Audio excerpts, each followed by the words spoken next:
Et maintenant, on va rentrer dans un zoo un peu particulier. Pas d'animaux dans vos cirques, on est d'accord? C'est du cirque contemporain. Juste des chevaux. De chevaux, ouais, c'est le meilleur ami de l'homme. Presque. Voilà.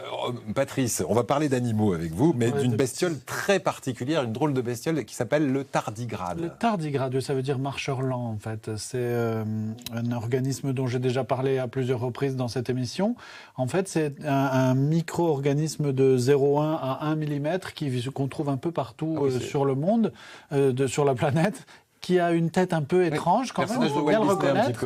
Alors, les avis sont partagés, il y en a qui trouvent ça joli, d'autres qui trouvent ça épouvantable. Moi, j'aime pas trop, en fait, personnellement. Ça fait un peu Star Wars. Bref, comme personnage, cette bestiole résiste à tout et est virtuellement indestructible.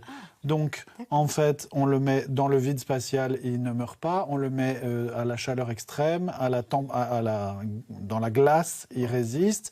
Aux radiations, il résiste à tout. Mais qu'est-ce que c'est? Alors, c'est une sorte de super-héros version animale? Alors, oui, en quelque sorte, c'est un espèce de super-héros qui inspire beaucoup les biologistes et les chercheurs qui essayent de comprendre d'où lui viennent ses capacités de résistance. Alors, il y a à peu près 1000 espèces de tardigrades sur la planète. Chacune a ils habitent partout. On en trouve dans les lichens, dans les mousses, dans le sable, dans l'eau, partout. Dans le monde entier. Chez nous aussi, dans le monde entier. Ils résistent partout. Dans la fosse des Mariannes, il y en a partout. On les met sur la Lune ou sur Mars, ça fonctionne aussi. On pense que c'est les seules espèces qui pourront résister si jamais il y a la destruction totale de la Terre, en fait. D'accord, puisqu'ils résistent aux radiations. Puisqu'ils résistent à tout, voilà.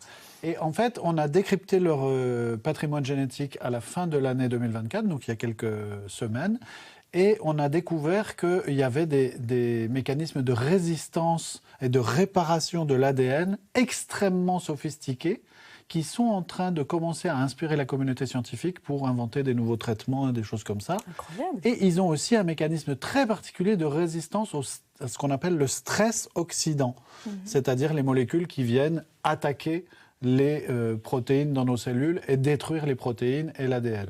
Alors j'imagine que si les scientifiques s'y intéressent, et ce sera notre dernière question, il y aura des applications prochainement sur l'être humain. L'idée, c'est ça? Prochainement, je ne sais pas, mais en tout cas, ça a inspiré les scientifiques qui en ont envoyé dans l'espace et qui ont remarqué que les tardigrades résistent très bien dans l'espace. Et donc, ils sont en train d'essayer d'imaginer des applications pour les astronautes, pour les voyages stellaires de longue durée. Auxquels on va bientôt être confronté, il paraît.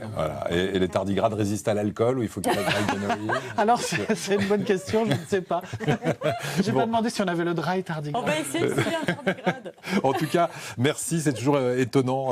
Avec Patrice, on se passionne pour la science. Docteur en génétique, quand même, ce monsieur. Hein. Vous qui avez failli être docteur en économie, Raquel Rache, parce que vous avez fait des études assez poussées en économie avant de bifurquer sur le cirque.